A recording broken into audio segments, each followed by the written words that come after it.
As Vice Chairperson of the Animal Shelter Advisory Committee, I hereby call this meeting to order at 12 p.m. At this time, the committee welcomes any public comment. Issues or items that are not on the agenda may be raised by the public at this time. Citizens should speak from the podium, address all comments to the dais, begin by stating their name and address of single-member district number, and limit remarks to less than 3 minutes. Do we have anybody signed up for public comment, Angela? Just one, but she's going to do it during numbers. It's Jenny.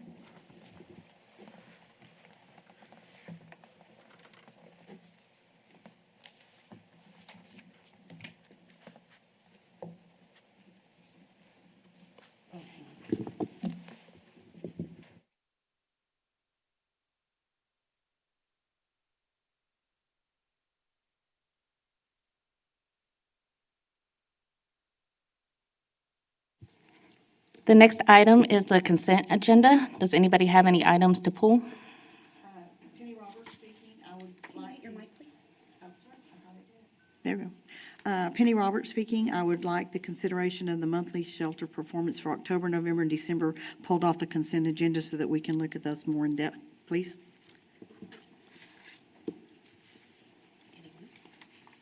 Anyone else?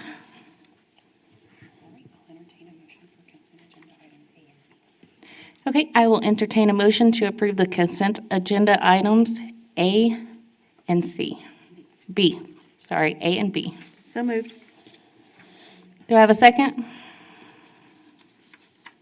A second. Okay, I hear a motion from member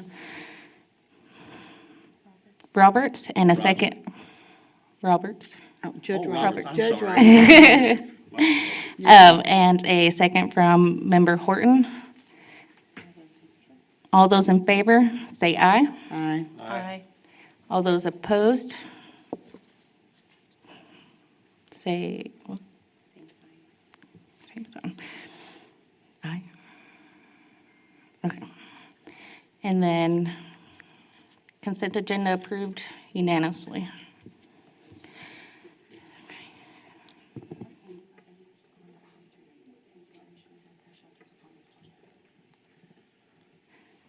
Moving on to item 3, considering consent agenda for the month of October.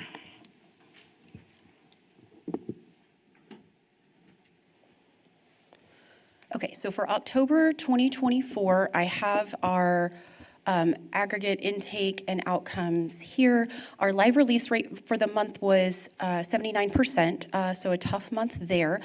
We had 214 animals come in, that's all species. 98 were adopted or rescue transferred.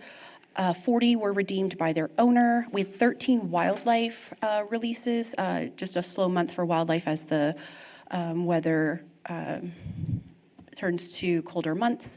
We had 40 animals deceased, and I do have more information on that shortly. We ended the month with 308 animals left in custody, again, all species, for a live release rate of 79%.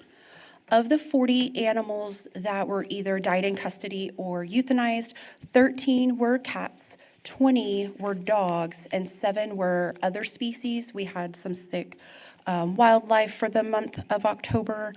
And of those 40 animals deceased, another way to break that down, we had 18 that were sick or injured beyond treatment, and 22 were reactive dogs that we didn't have further resources for, like a responsible owner to take custody.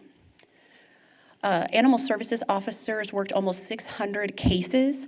Almost 350 were a stray response, so a call for an animal at large. We had 76 such cases that were either enforcement or rechecks of prior enforcement. We had 87 wildlife relocations and response there, and 44 bite investigations. So that's a bit high for bite investigations. We did share some information with the public on some general how to prevent animal bites, and we will be sharing even more. Of course, those are a big time commitment for animal services officers and does take them off other cases. So that is something we want to get ahead of for future months. We had 22 transports, essentially just delivering animals to different places that needed to happen. And that is your month of October.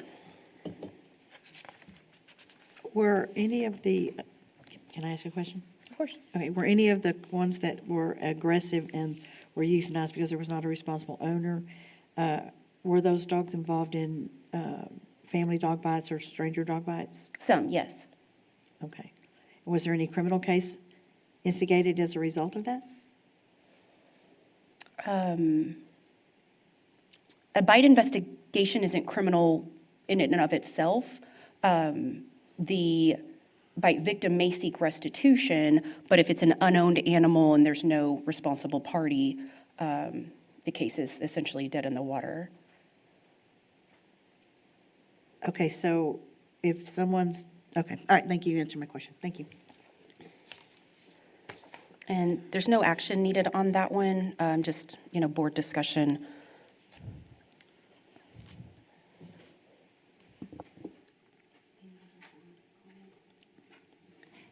Any other board comments?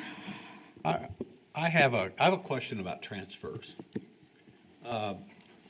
Is there, and it's sort of it's a little bit off the cuff, but when we make a transfer to a rescue service or we adopt a dog out, do we have any, what's our percentage of returns, if any? I mean, do we get them back sometimes? Sure, and that is part of our contracted service with Concho Valley Paws, so I don't know that I have that current information or, but we can certainly get it to the group. Okay, I was just curious so do we offer this, can anyone come to the shelter or any other rescue group come to the shelter and adopt an animal without going through PAWS? No, it's part of our contract with Paws. Okay, thank you.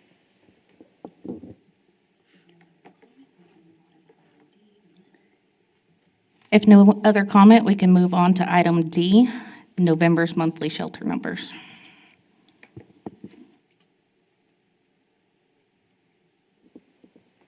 So in November, we entered, we have a bit less activity in the colder months as animals kind of settle down and we have less calls for service. So the intake for November was down. We were down to about 147 new arrivals. Kitten season in West Texas was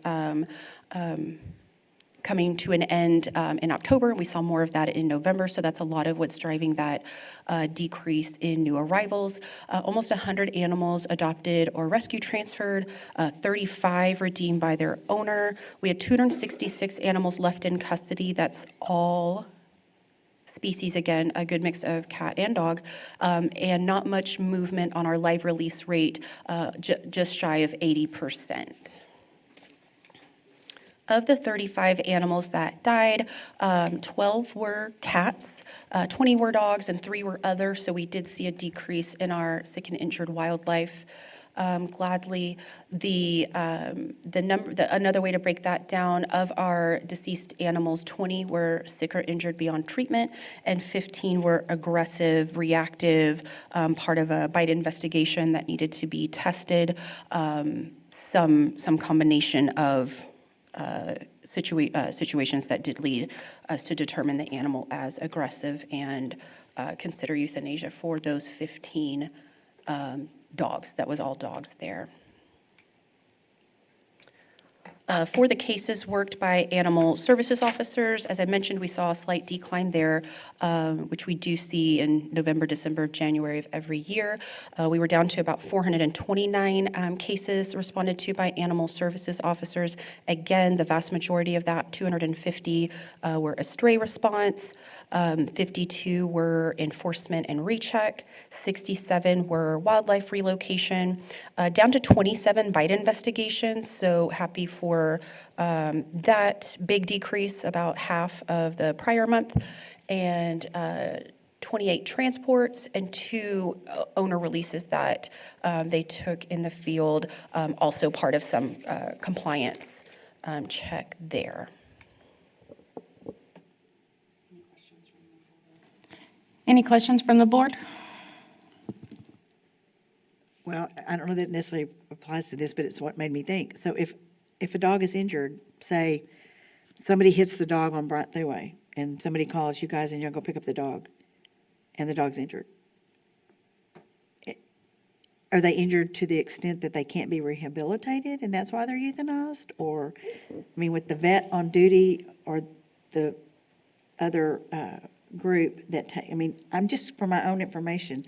If a dog is injured and y'all get it, is that just one of the ones that is going to be euthanized because they're injured because there's no funds available to take care of their injuries, or the injuries are to such a degree that they're not able to sustain it? I mean, that's just my question, because when you talk about injured dogs being put down every month, injured dogs put down every month, injured dog puts down. So my question is there no treatment for an injured dog that comes into y'all's supervision? There is. So the euthanasia for sick or injured animals, and that's all species. That'll be cats, dogs, raccoons, whatever it is.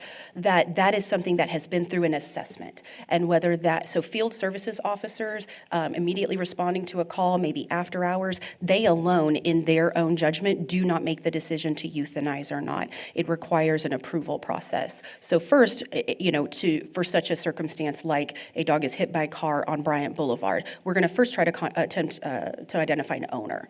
We want to notify an owner. We want them to take responsibility for their injured animal, and that'll be our first step, scanning for microchip, checking lost and found sites. In the event there is no readily identified owner, we do reach out to our rescue partner. It is in our contract, and Concho Valley Paws provides a level of assessment through their medical personnel and decides, is this treatable, is this not?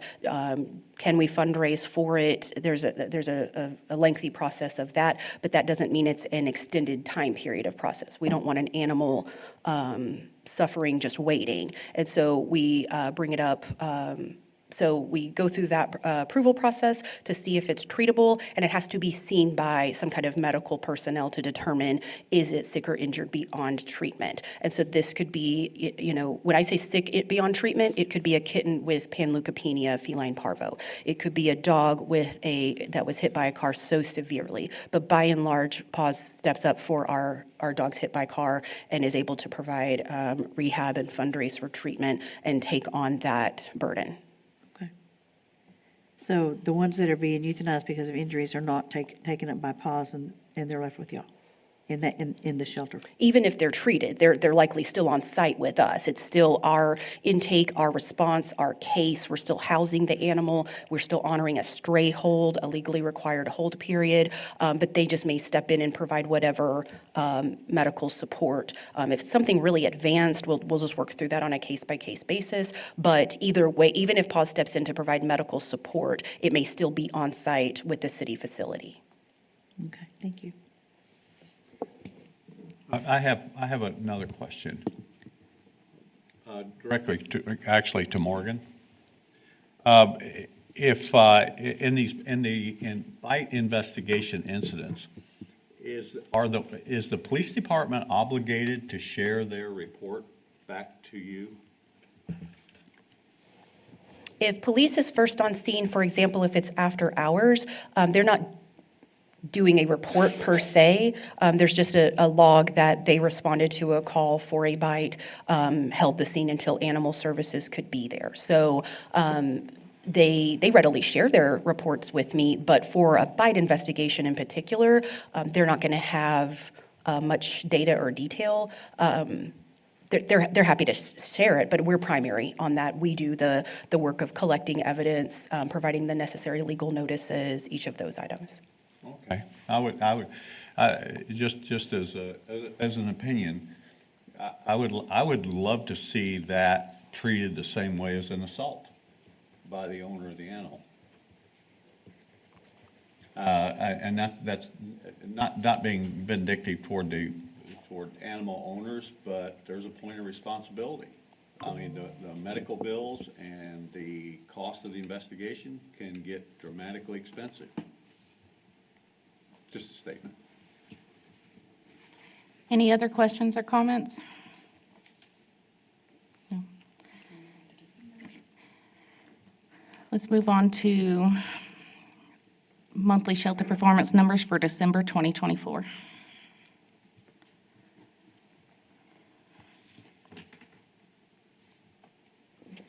Can someone just walk down the main hallway? I'm sorry. Wasn't a good month.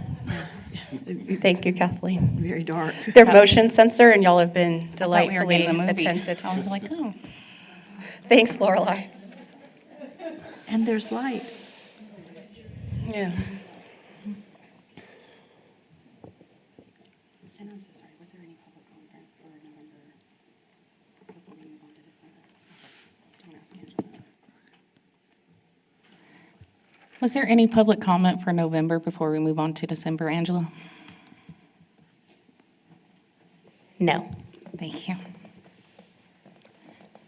Okay, now we're moving on to performance for December 2024.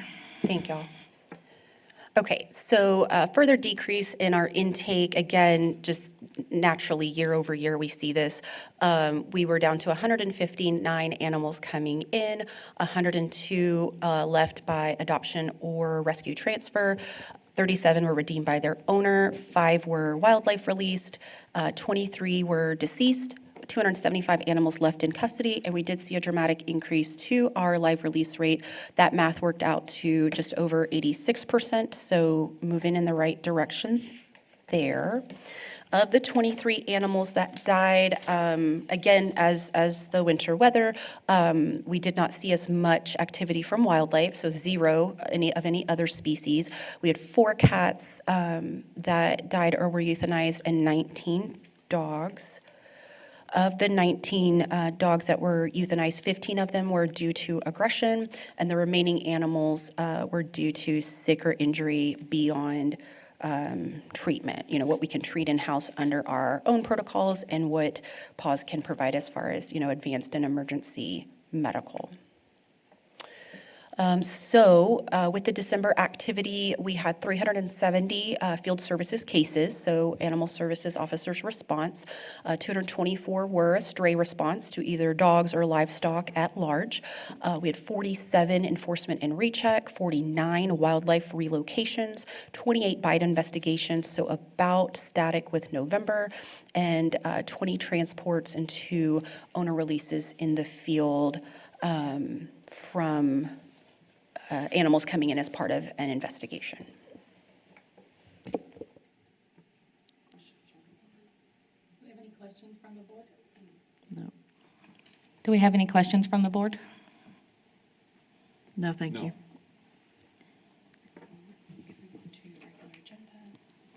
Okay, let's move on to regular agenda. The first item is to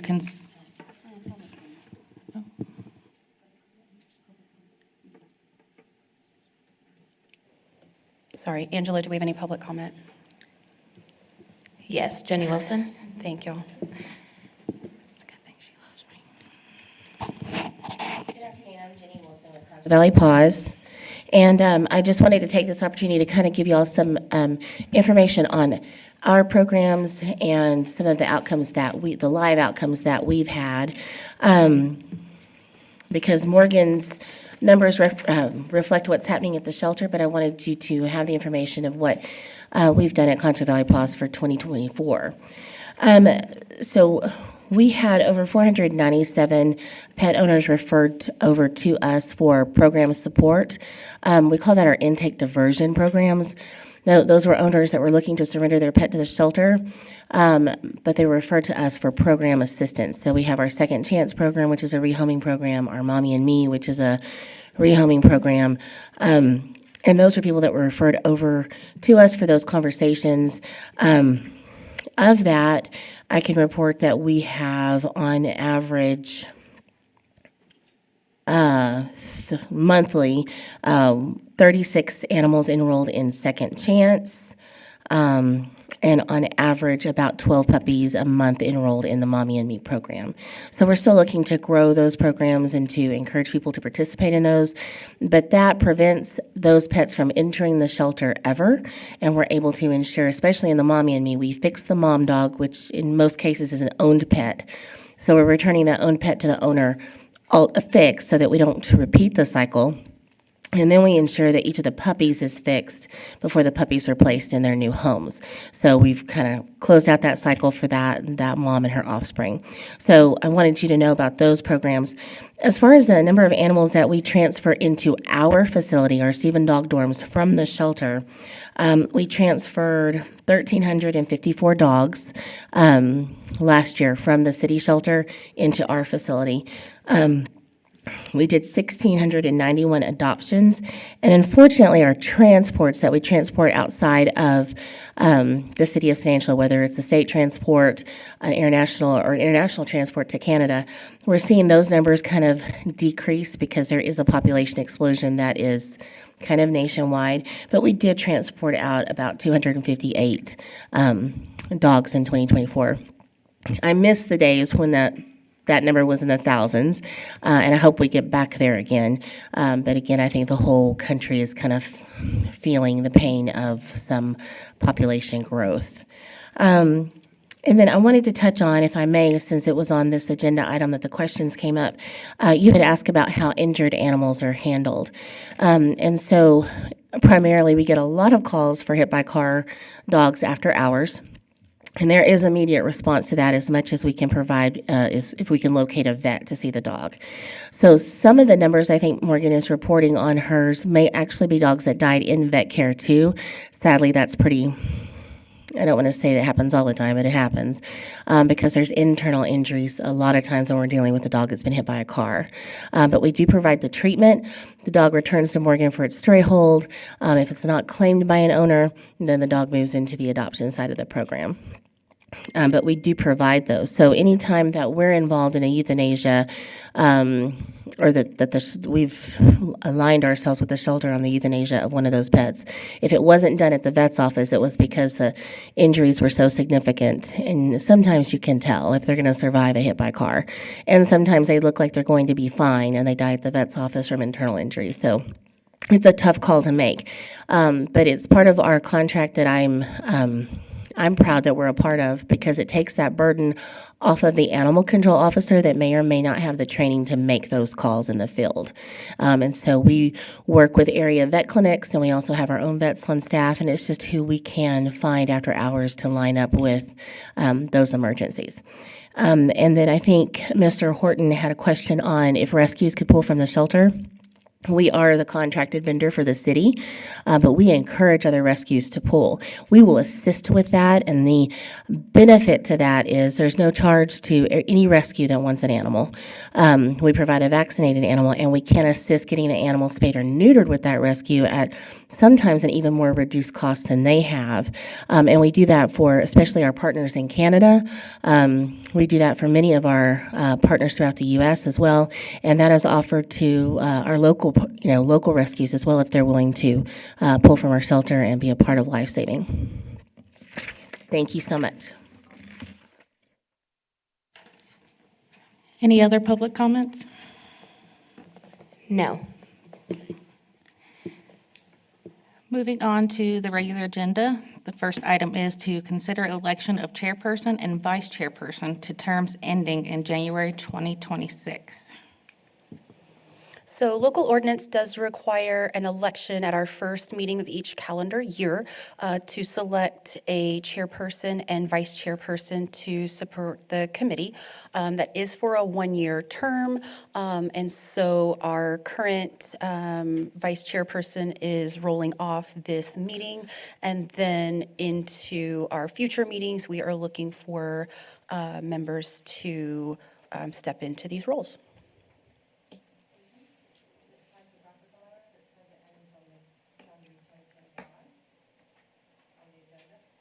Oh, I'm sorry. For a chairperson and vice chairperson to terms ending January 2026. Sorry about that.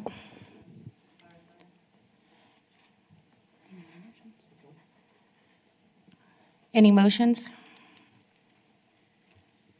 I'm sorry, I didn't hear you. Any motions?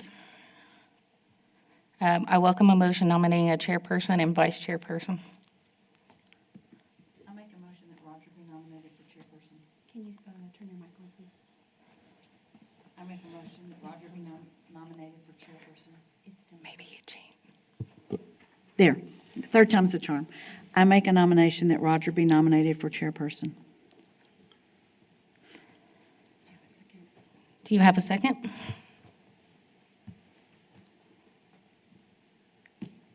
Okay. I second that notion. All in favor, say aye. Aye. Aye. All opposed? Say aye. Okay. Okay, so for vice chairman, I would like to nominate Excuse me. Chrysanthemum Coe. If I may, since Mr. Horton has just been announced as Mr. Chairman, and if you wanted to accept, do you want to accept, Mr. Horton? Yes. Thank you, Mr. Chairman, now. And so Mr. Chairman may now conduct the rest of the meeting as well as conduct the election for vice chair. Thank you. Thank you, Kathleen. Thank you.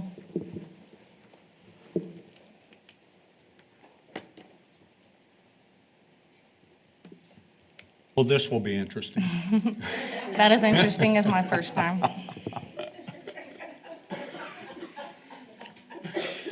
Would you like to, Jen, would you like to trade seats so I can sit next to Morgan and she can nudge me through this? You sure can.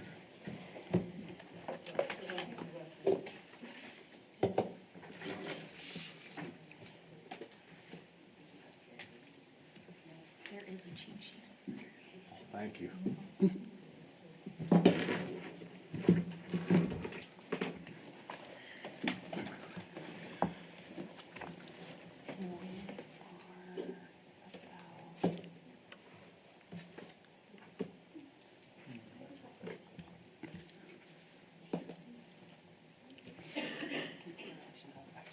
All right, good. Okay.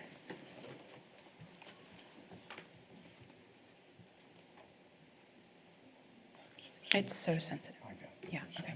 do I just read that? Yeah, if you want. Okay. Here we go. Thank you. Going forward, I'd like to entertain a motion for vice chairman for two terms ending January 26th.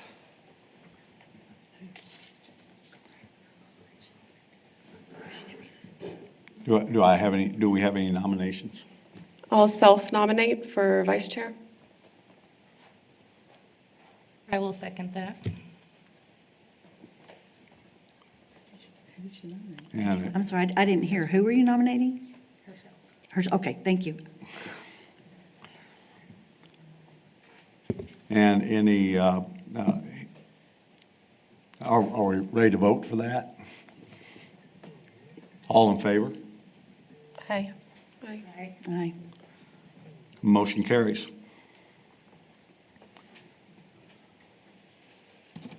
Bear with me, folks, I'm reading this.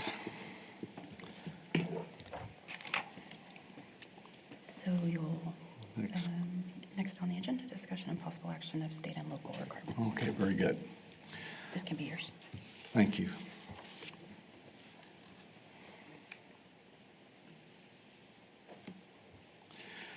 Item B of the regular agenda, discussion, pardon me, discussion and possible action on state and local requirements for the animal shelter. Presentation made by Neighborhood and Family Services Interim Director Morgan Chenoweth.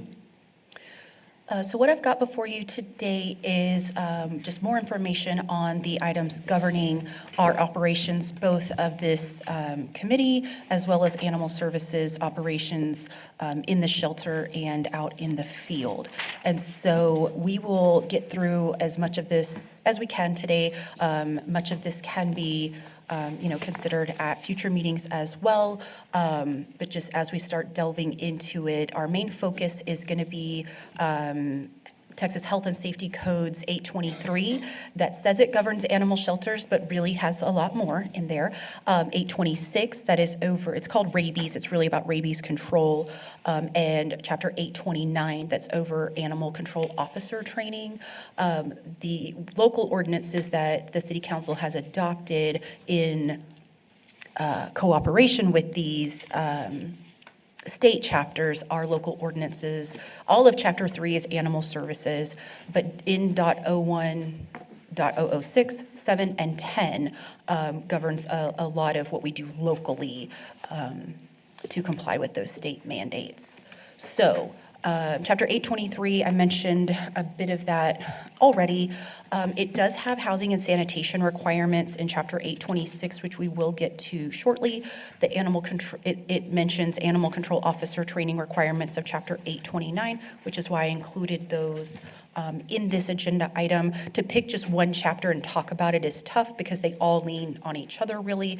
And so we're gonna try to tackle each of those. So in Chapter 823, purely in 823, it does require a microchip scan, and just locally how we comply with that requirement is that we're scanning animals 3 times.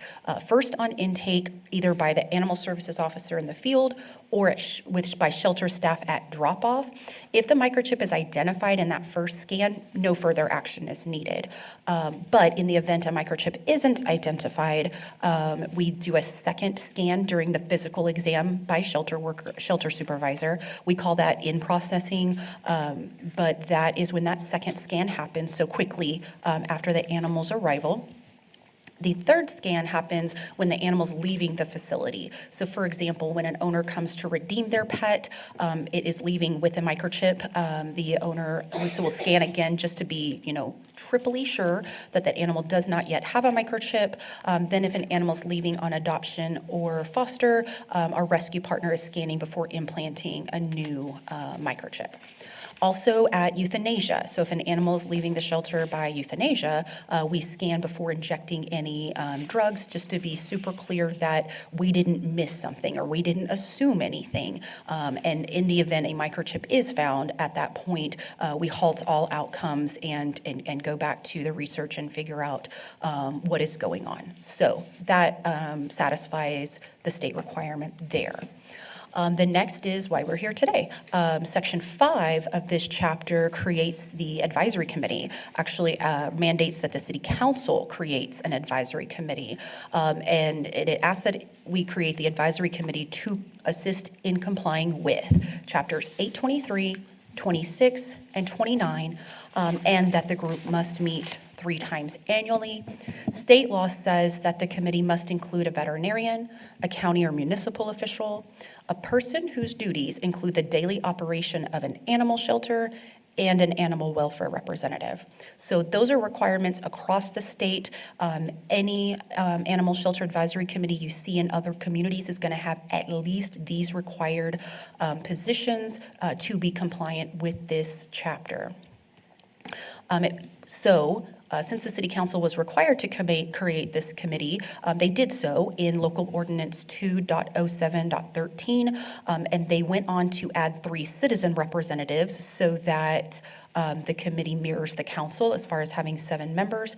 That chapter of the ordinance also provides for annual elections, terms that each committee member can serve 3 2-year terms unless they are the veterinarian, county or municipal official, or the person whose duties include the daily operation of a shelter. Those positions are evergreen, and the person serves until resignation or removal. Everyone else serves on a 2-year term. It also sets forth standards like ethical behavior and attendance and things like that. So that is the local ordinance that satisfies that section of 823. The next chapter we wanted to touch base on, because it's mentioned in 823 and made sense to be part of the same conversation, although I will share that this is a big conversation. Rabies control is, of course, why animal control was created, and there is a lot that goes into it. And so our next meeting should include a further discussion of bite investigations, our compliance with all of the regulations around that, what other local requirements are added in the ordinance, and how that process works and what room for improvement there is. So we'll touch base on rabies control, but this is not the end-all conversation about rabies control. So first, in general, there are a lot of the rabies control in Chapter 826 is really governing what the state does. And so it's in your background, but we'll skip a lot of that because I really wanted to spend our time today and be respectful of y'all's time, that we really talk about what San Angelo Animal Services does.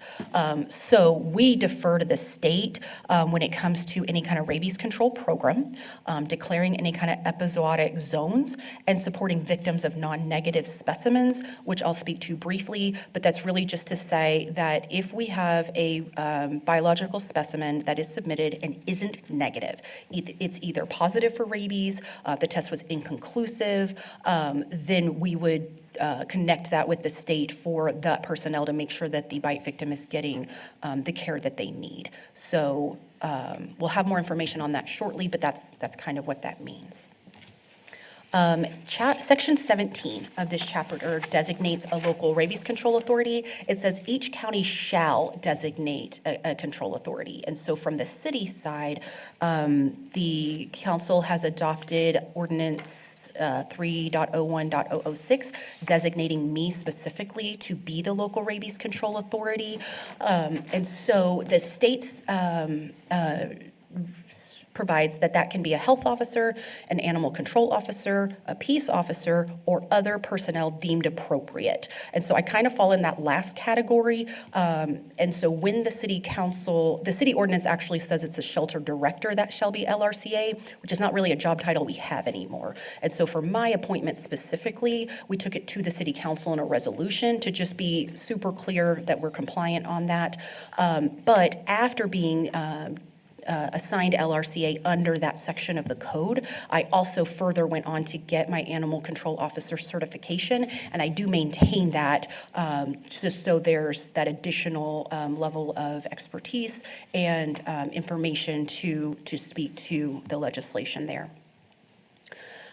This section of the state health code also provides that we shall enforce this chapter and department rules. There's a lot about rabies control and processes that aren't in the law that are set forth by the department. And so, for example, if a fox cub is found by a person and they play with the fox and it winds up biting them in a play bite, if it broke skin, the department says that a fox is high risk for rabies and that animals shall be euthanized and tested. There's no opportunity for rehab, quarantine, anything for those 5 species that are high risk for rabies. That's not in this chapter, it's not in the law, but it's the DSHS rule.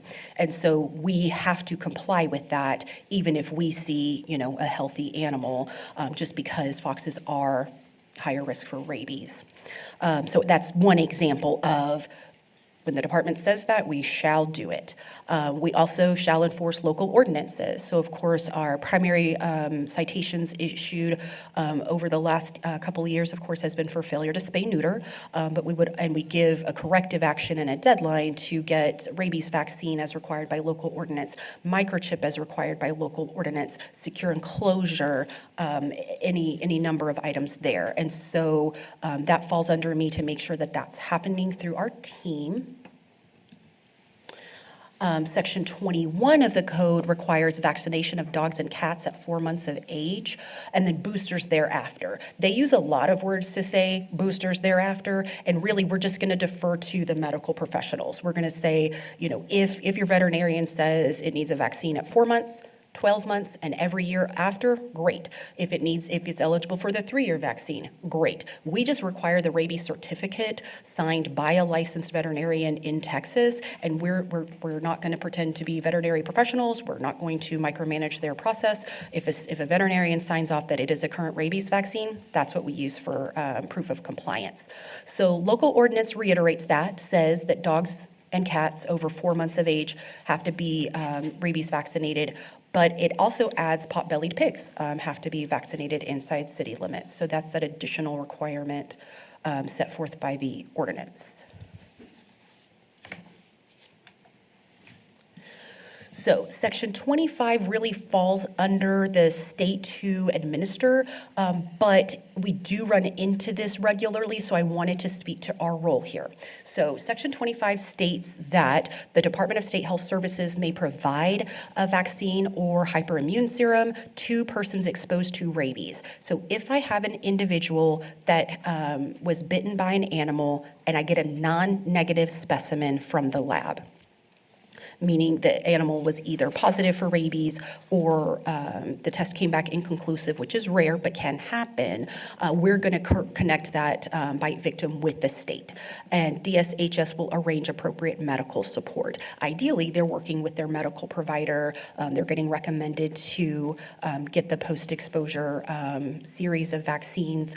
But in the event they don't, sometimes we run into situations where unfortunately too common, we run into situations where health insurance isn't covering it or the local clinic can't get access to it. At that point, the state steps in and says, we will buy it, we will ship it, we will arrange for a local medical professional in San Angelo to administer it, and they will make sure that that bite victim gets the necessary care on that schedule to ensure that there is zero risk of rabies spreading. And DSHS can go back and, backfill that insurance or that individual, but in the moment where time is of the essence, they just step in and make sure that appropriate medical support is provided, regardless of, who's responsible for that.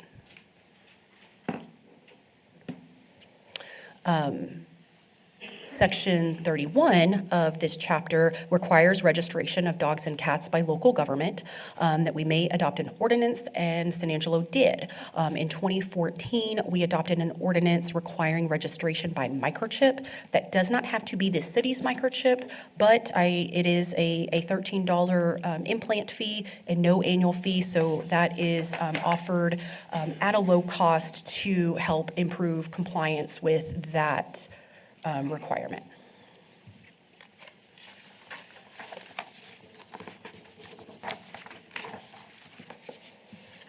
Then section 33. So this is another item that is really a bigger conversation in my opinion, that section 33, the state says that a local government can adopt ordinances requiring restraint, impoundment, and disposition of dogs and cats. Strays can be declared a nuisance, may be impounded under a defined period, and that there may be a humane disposition. And so City Council has adopted a restraint requirement for dogs, and we specifically adopted a free roam requirement for cats, that they are allowed to be community cats and aren't subject to the same requirements as dogs, just due to the nature of the species. So I do want to bring that back in a future agenda to talk about what's working in our dog restraint ordinance, what could be improved, what our current process is. I think that that's a valuable use of the committee's time, if y'all are agreeable to that.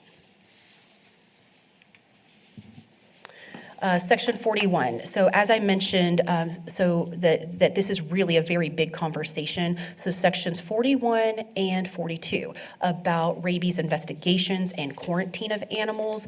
I think it's some of the most important work that we do, and it is a big drain on staff's time, as it should be. It is the most the reason why we were created. So this states, the state law says, and I wrote it verbatim because it's complicated, a person who knows of an animal bite or scratch to a person from an animal that could reasonably foresee as capable of transmitting rabies shall report the incident.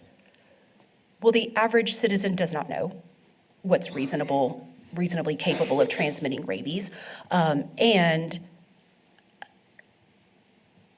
it gets really complicated really quickly. And so we just ask that folks report all bites and scratches, and we'll go from there. One of the things that we want to bring up in a future agenda item, for example, is local ordinance actually adds, so state law says we shall investigate every report of an animal biting a person or scratching a person. But local ordinance also says that animal services shall investigate every case of an animal biting or scratching another animal. So internally, we have made a policy that it's mammal to mammal. If we're investigating rabies, fowl chickens can't get rabies, can't have rabies. So if your dog attacks my chickens, that's not a report of rabies. We'll still go out and assess. We'll still go out and provide for that corrective action. The owner of chickens, of course, can seek some kind of restitution, anything like that. But it's not a rabies requirement. And so there really needs to be an update in our local ordinance to reference mammals. And is that the best use of our time? We want to respond to bite dogs and bite investigations, but if my dog and your dog are fighting, the risk of them having rabies is quite low. And so that we still want to go out and talk about enforcement. We want to talk about secure enclosure. We want to talk about spay neuter and all of the things that you're required to do. But is it necessarily a quarantine if both animals are current on their rabies vaccines? Is that the best use of city resources while still keeping the public health? So that we can, that's as I mentioned, a bigger conversation, and it can be debated a number of ways, but I do think it's an important component for this group to get deeper into. But just to speak, since we're going over Chapter 826 today, I wanted to make sure y'all were aware of that. So Section 42 goes on to state the requirement for quarantine. It states that you shall quarantine or test in accordance with department rules. So as I mentioned, certain species of animals shall be euthanized and tested. There's no other way to test for rabies. The animal has to be euthanized. But other specimens, like other species, like a cat, a dog, a squirrel, can be quarantined and not tested. It states that the owner shall submit the animal for quarantine, and it's a criminal penalty if they don't. So if you are duly notified through legal notice, because we have to provide a legal notice, and you fail to quarantine, you have 24 hours to get your animal into quarantine. If you fail to do so, you're subject to citations through the municipal court, and can be cited for multiple days because the quarantine is ordered for 10 days from the date of the bite. So that would escalate through further enforcement if you fail to quarantine your animal.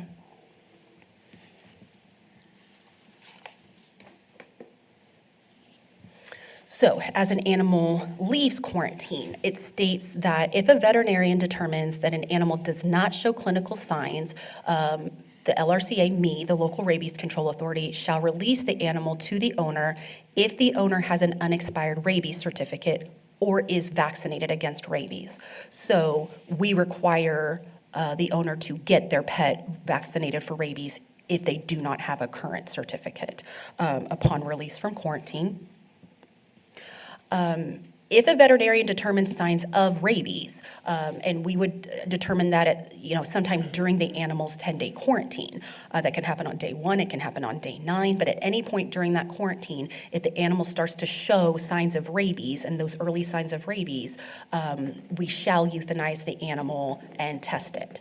If an animal dies while it's in quarantine, we shall submit that specimen for testing as well. So we work with our contracted veterinarian on that, and the San Angelo Animal Services officers are the ones who euthanize, obtain the specimen, and ship the specimen to the DSHS lab in Austin. We do that overnight shipping, and we generally have results after 3 p.m. the next day, because time is of the essence with these investigations. So, Section 45 speaks to an area rabies quarantine. Again, this is something where the state is lead. They can declare an epizootic zone, and we're just in a support role. So if they are seeing a lot, and I don't know how they define a lot, but if they are seeing a number of positive rabies specimens or any other zoonotic, if they're seeing other diseases that can spread from animals to humans, they can declare a zone. They can require residents within that zone to keep their animals secure at all times. They can require everyone there to get a rabies booster, even if current, and they can ask us to do or have us do that additional patrol inside the area, since we are the local folks to support and assist on that. So in the past, when we've had a positive specimen or a non-negative specimen, for one single such specimen, I've never seen the department declare an epizootic zone. We did have a household just outside city limits that had a number of animals, dozens of animals, and they did have, I think, 6 positive rabies specimens. And so they didn't formally declare an epizootic zone because it was isolated to that one residence, but they did lean on us for a bit of support on assisting that property owner to get it under control, to make sure it didn't spread, decrease the spread to other animals, and did not spread to people, to support on any euthanasia and testing coming off that property.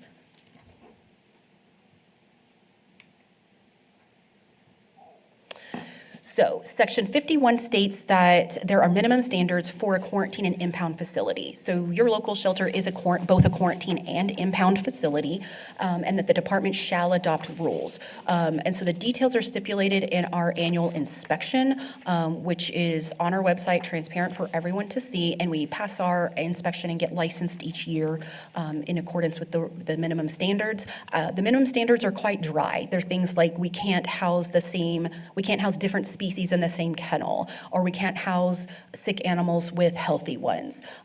We have to maintain records of all intake and outcome. So we absolutely meet the state's minimum standards. We have our own standards for care that we meet that are above and beyond what the state requires, but we, of course, pass our state inspection with no issue each year.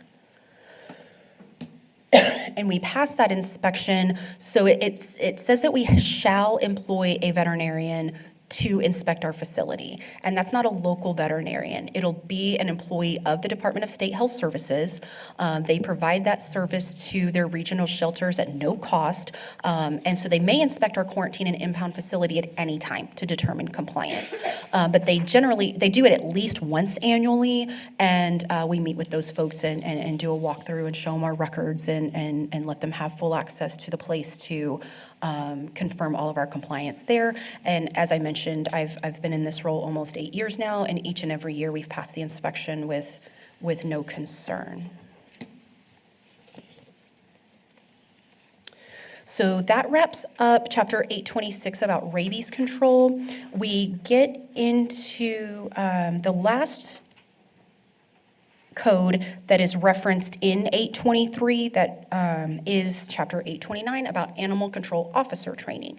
So as I mentioned, we're leaning on our field services folks to be the first line of defense for any zoonotic diseases, to be able to identify signs of rabies, to be able to isolate and quarantine, and to do that work of keeping the public health.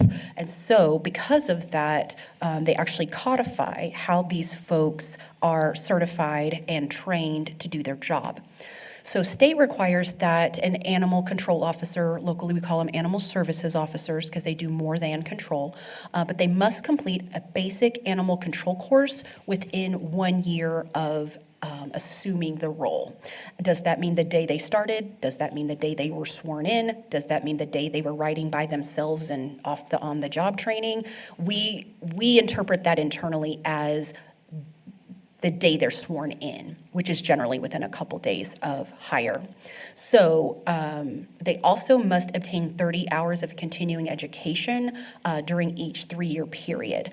And so our ASOs generally certify within 3 months. As I mentioned, there are other staff that maintain a basic certification, like myself, like their supervisor, and we're getting that early on in their career. We get our basic certification from DSHS staff. We just see a lot of efficiencies by going to the horse's mouth, so to speak, of if these are the folks we're going to be working with when there is an incident, we want to hear from them how they administer the law, how they interpret the law. We also go to a local regional training, so our folks get to meet. So when I call Kelly and say, hey, I've got a non-negative specimen, their name is Jen Murphy and here's her phone number, she's the one that taught my folks at the basic certification, and she knows, okay, it was Animal Services Officer Wells, okay, I'll get with him. I know he's a tenured officer. We've worked with him several times. I remember him from training and continuing ed, and so there's just that extra level of expertise provided there. And it's much more affordable than the private trainings that are offered elsewhere. The continuing education includes in-person and online material. I have a bigger list in y'all's background, but of course, my folks can go to the local Rabies Control Authority continuing ed that I go to. I think it's a really helpful tool for them to have, even though they're not technically the LRCA, they're working under my authority. So that's still good for them to have. They can have online material from the ASPCA, FEMA. We go through FEMA's training specifically about animals, even the defensive driving that our in-house folks offer. All of that is continuing education that's eligible to count towards their requirement here. So those are the codes, but as I mentioned, we'll be coming back with further conversation about bite investigations in quarantine and about impound and hold periods.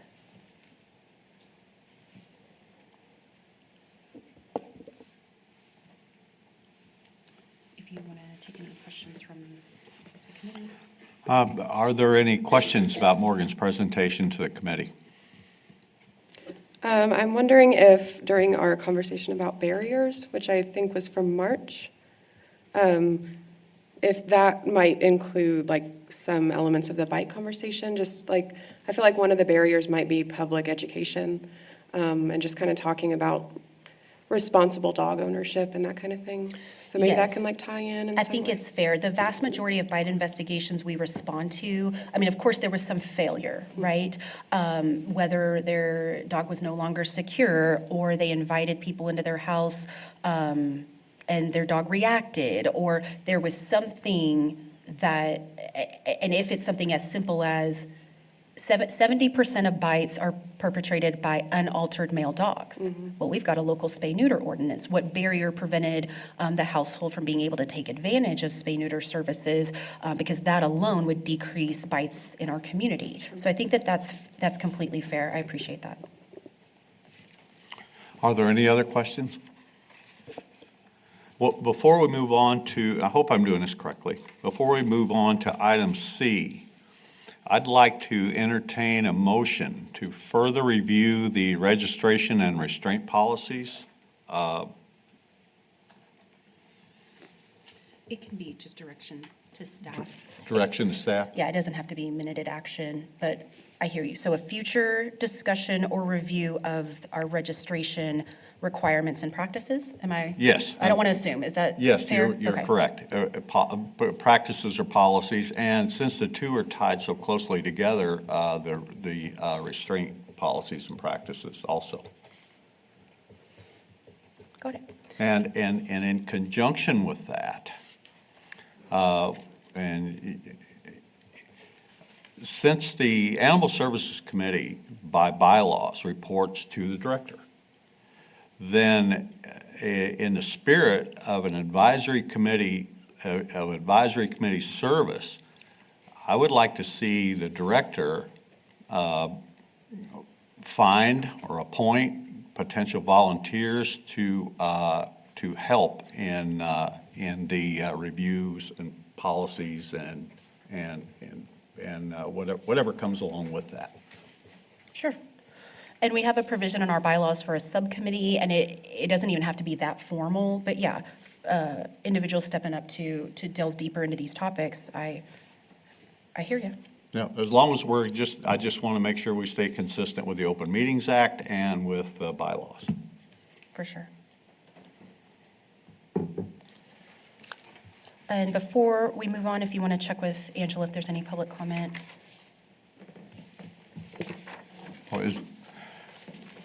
There's no public comment. Okay, good. We'll move on to item C. Morgan, it's you again. All right, so I did place an agenda item for discussion and consideration of amendments to the nuisance animal ordinance, because it is something that's a bit, clunky for lack of a better term, but I do want to be respectful of everybody's time as we're hitting the 1 hour mark. This can be tabled to a future discussion if there are committee members that need to get back to their day. Are y'all agreeable to? Well, but in reviewing this prior to the meeting, are the changes to this nuisance animal ordinance, is this a votable item for our committee? It can be. We're just consensus and discussion and direction. The only reason I ask is if it is, that we should do that. We should do a quick review of it and go from there, because it's pretty straightforward. Okay. Y'all are agreeable to stay through? Thank you. So and the process for amending this or any ordinance is, we wanted to get this committee's feedback on what they're also seeing is working for us or not. And if there's clear consensus today, we can proceed with a legal review with our attorneys and first and second readings at the city council level to amend the ordinance, or even when we're adding a new ordinance, that's the same process. So just a bit of the kind of the timeline where we're at is very early stages of discussion. So the current ordinance requires a citizen witness statement, any evidence the citizen has, and testimony in a hearing to the nuisance behavior. The nuisance also states that it's kind of all in one sentence, and so I tried to build it out into bullets, that it states that a nuisance animal is one that has fierce, dangerous, or vicious propensities. Those terms are not defined, and I might have a different definition than you would have, than Chrysanthemum would have, and so we'd like to build that out a bit better.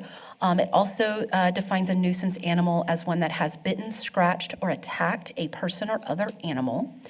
A nuisance animal can also be one with loud or prolonged barking. A nuisance animal can also be a female dog in her estrus cycle.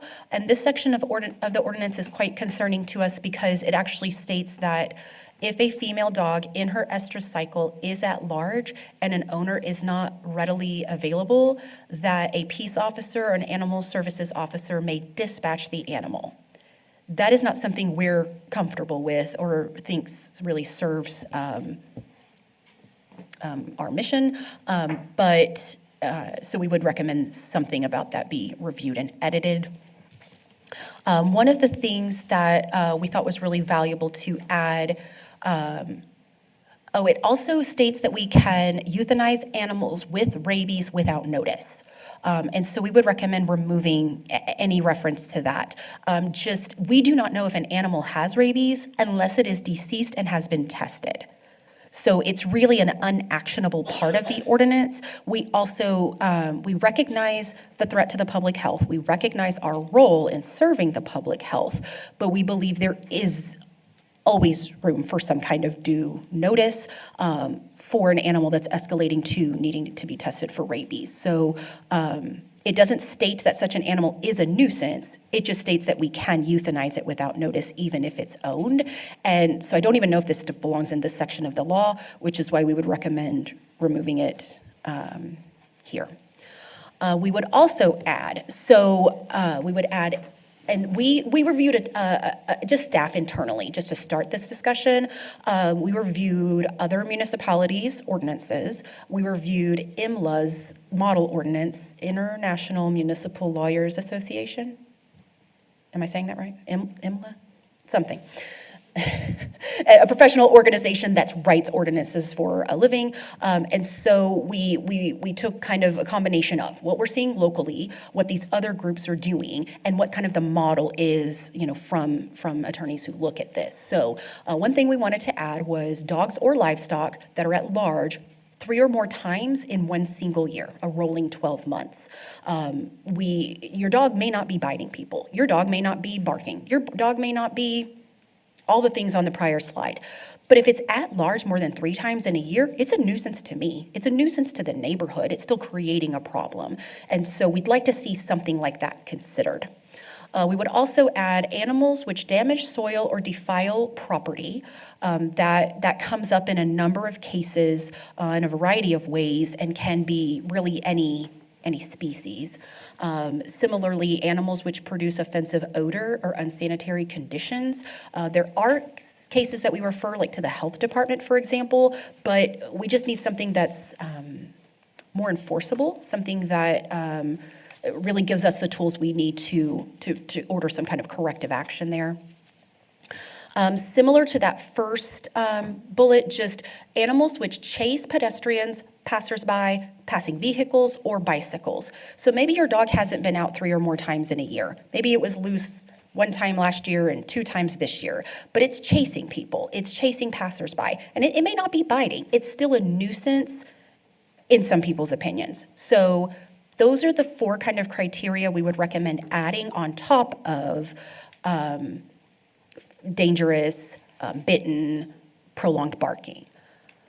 Additionally, so in the current process, a citizen, a witness, a neighbor has to come forward, fill out a citizen complaint form with the municipal prosecutor, provide whatever evidence, if they have Ring doorbell footage, their own testimony, photographs, whatever they may have, and then they testify in an administrative hearing with the municipal court to have the animal potentially deemed a nuisance. So that has been our practice for many years, and it's clunky, for lack of a better term, that, we have neighbor disputes. We have folks who are saying, look, I have to live next to this person. I don't want to have to testify in front of them in court, or I'm uncomfortable, putting my statements in a written statement. A lot of animals that we're seeing actually could qualify under this ordinance. We just don't have a readily available citizen to come forward and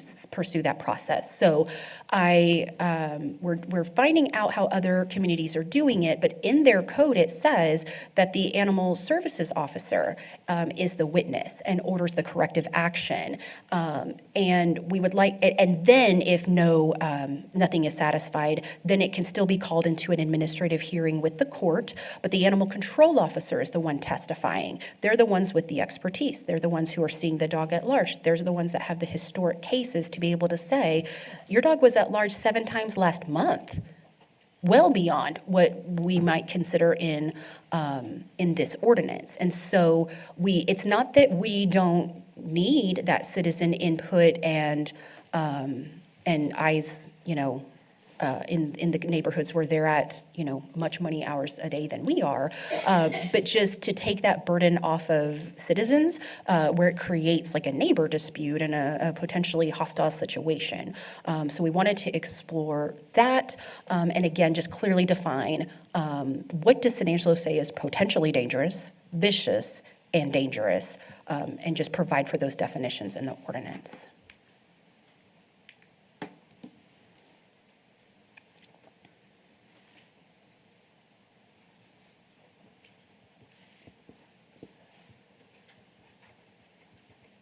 Any discussion or feedback from the group on that? I have a few thoughts. Firstly, I think the agreement to like always notify is super important. I don't think there should ever be a time when we're not notifying. I think that would be cruel and unusual in any case, unless, you absolutely had to. When it comes to the producing offensive odor or unsanitary conditions, I'm conflicted on that one.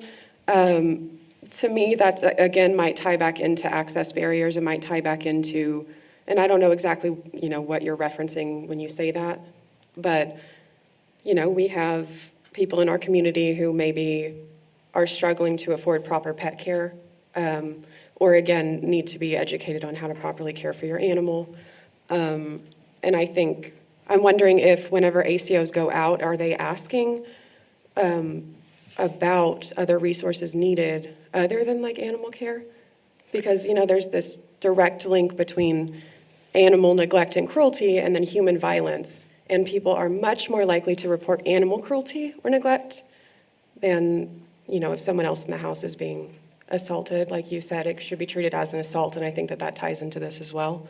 But specifically for like offensive odor and unsanitary conditions, I feel like that might be more than just that dog's a nuisance conversation. It if that sounds makes sense. arbitrary. It's subjective, Yeah. for sure. And how other folks are first, I appreciate that. And one thing that we're doing some internal training on is more of we need to have better relationships with the human services in town so that when we are at an address for an animal issue, we have readily available references to shelter services, food and security services, emergency repairs, or so many things that we're serving a lot of the same clients, but there's a lot of gap. And we want to have a better working relationship with our local agencies to have a better working knowledge of what is the menu of services that all of us offer. So when we're looking at a household, we can make sure they get whatever's available in our community, but also a heightened awareness of what else to look for. Yeah. For other concerns in the household. So I hear you, and it's important to us. I'll admit, we get a lot of calls like this. The animals soiling or defiling property, animals creating an offensive odor, and it is very subjective. The way other agencies are defining this is saying odors which would be offensive to a reasonable person. And there are things written in the penal code that say like a reasonableness test, but it does leave a lot of room for interpretation. That one ASO, even people in the same organization, and another ASO could have a very different interpretation of that. And the ones that I see that are the biggest concern are also a code compliance, potentially hoarding situation, are also a health concern with the health department to do a referral. And so perhaps it's not the animal that's nuisance per se. It's a household in crisis for, mental health support, resources, financial, all of the things that go into that. So I could absolutely see striking the offensive odor and the soiling of property, and really just speaking to animals which damage. A lot of what one frequent call that we get is, I share a fence with my neighbor and the dog's destroying it. Their dog is breaking through. I've made these repairs, I've done these things. Ordinarily, when you have a shared fence line, you're sharing the cost of repair, replacement, whatever. And they're like, I'm bearing all the burden of something their animal's doing. And in this case, it's something that could be considered for a nuisance. So maybe we leave in damage, but take out the things that are subjective. I think that Yeah. makes a lot of sense. To me, that makes sense. I appreciate you hearing me out.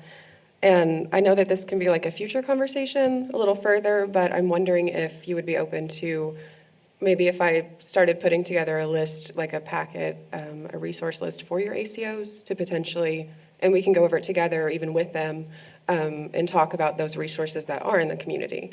the direct correlation between, a person who's experiencing trauma and neglecting themselves, their children potentially, and, their fur children, and just how that all kind of ties in together and could lead to some of this nuisance, I guess. And one thing we have scheduled for our staff development, our organization-wide, our whole animal services staff goes off-site one whole day to just go into staff development, is we have a training that is on trauma-informed care and how that plays out in our most frequent calls. But what I found most interesting about that was how trauma-informed care speaks to being able to de-escalate conflict and build rapport.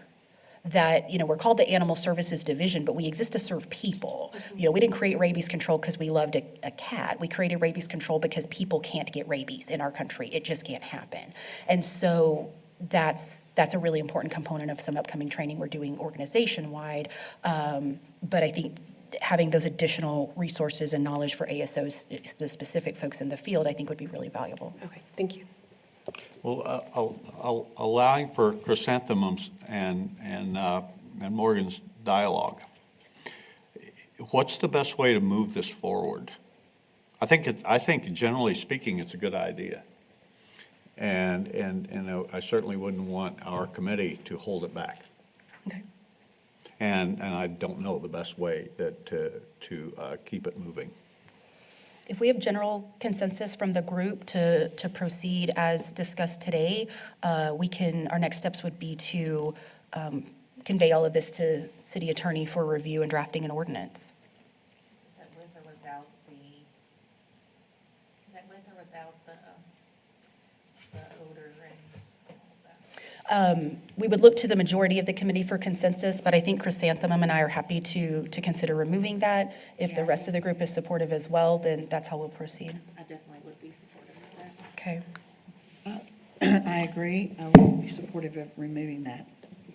Got it. Do we need a motion for that?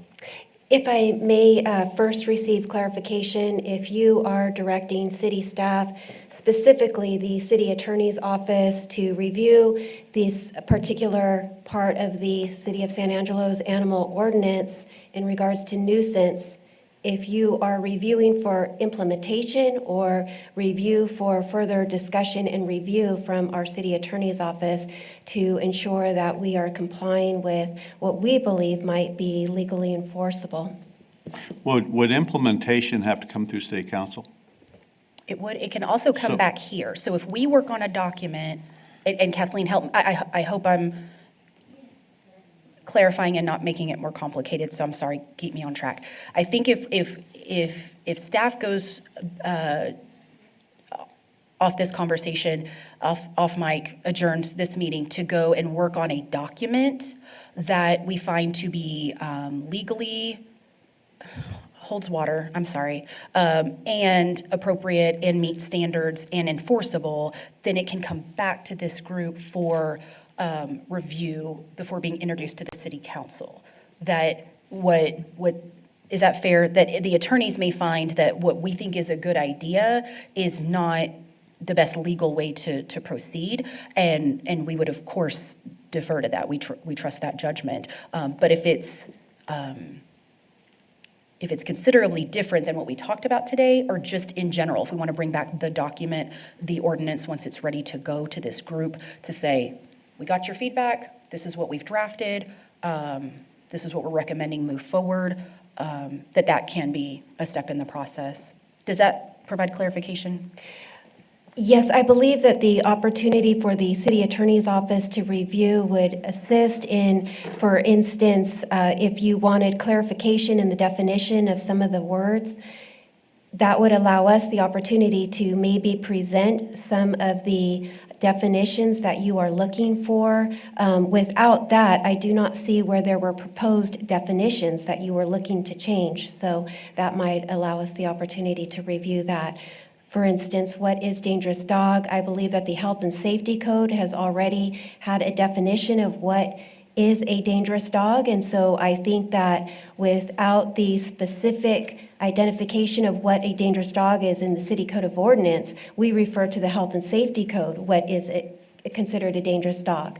And so that might allow us the opportunity to further the additional definitions that you are seeking. Thank you.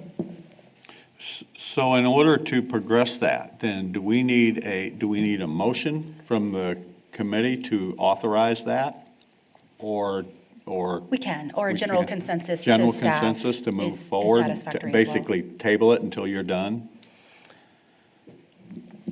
Thank you, Mr. Chairman, for the opportunity to allow clarification. And that was what I was seeking, was clarification on whether or not your motion is to move forward with this ordinance changes at this time, or if you would like to entertain a motion to allow city staff, specifically the city attorney's office, to review and maybe bring forward by way of our city department or the city attorney's office, a representative from either one, to bring forward what we might be an appropriate draft that you all are considering.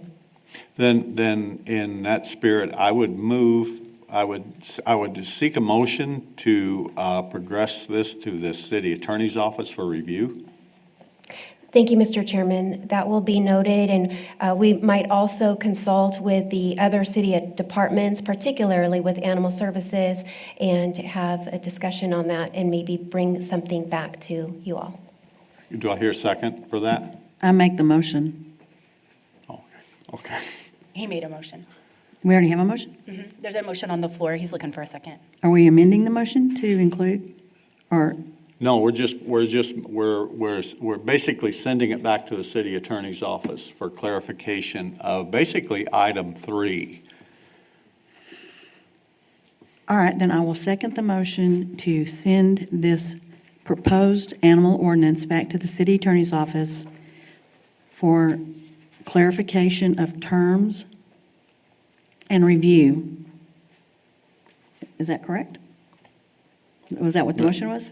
Okay, I second it. Works for me. Well, I just want to be clear what we're sending it over there for. Well, So they know I what, think- they know I what we're think- asking them to do. To Chrysanthemum's point, item 3 reads, "Animals which produce offensive odor or unsanitary conditions." I could see one neighbor calling animal control over a nuisance animal ordinance issue when the dog has simply gone into their yard. I can too. Yeah, and so, and to Chrysanthemum's point, there are other folks out there who maybe have even mental health issues, for example, or they have financial crisis or something going on that's temporary in nature, and the items defined in item 3 would simply be a temporary situation or something that's rectifiable. And in the spirit of that, I actually don't see anywhere in the nuisance animal ordinance where it demands euthanasia, correct? Correct. It's possible. There would be a due process before any of that would Exactly. be considered. Yeah, so that's what the item 3 just has so much subjectivity to it. It's a lot of opinion can be in that. So to kind of repeat, my motion is that we send the nuisance animal ordinance revisions back to the city attorney's office for review and clarification based on the comments that we brought forward at the committee meeting.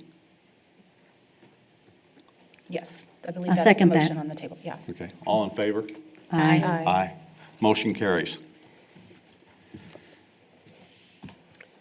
And that concludes I believe that concludes our regular agenda items. Do we have any follow-up administrative issues to announce? Just that our next meeting is March 20th, and we should be back in our home at the east mezzanine as those repairs are finalized. Is this the appropriate time? I really appreciated the report from PAWS today to tell us what's going on. Would it be possible that we get some type of report from that partner agency representative each time we have a meeting so that they can kind of fill us in on how things are going on their end? I hear you. I don't know if it's under our purview to have like a standing agenda item, but they're regularly at the meetings, can make whatever comment, and can certainly dialogue with you, off mic as an individual Sure, as I just well. think the public should hear. I was very appreciative of what she I did. And I just thought that might be, for all those people who are not sitting in here but were watching us on TV, that might be helpful for them. And it doesn't have to be a standing order, but I just think it's a good idea, and it doesn't have to be long. It can be short, and this is what we've done, this is how we're doing it, this is our positives, we're having XYZ adoptions, or we're doing a fundraiser or whatever. I just think that would be helpful to people who maybe couldn't be here in person but would like to know what's going on. And since they are a contract agency with the city and they have a representative that's on this board at all times, I just think it would be very helpful and nice if we could have a report from them. Jen, does that interest you? Yes. Give you more work. Well, I mean, the work's already there, it's just the reports printing, but I think she has all the intentions of doing that on a more regular basis. Okay, I think it was helpful for me, and I just think it would be helpful for other people, so. Yeah, it was, we had planned to do it a few times last year, and it just fell at bad times, and then, yeah, I believe she completely is on board with doing it. Okay. If not every meeting, every other meeting, whatever. Okay, well, that was my suggestion for future. Yeah. If there's any other comments or questions or recommendations, I would call for a motion to adjourn. So moved. All in favor? I need Aye. a second. Thank you. I should- still I got, I would need it.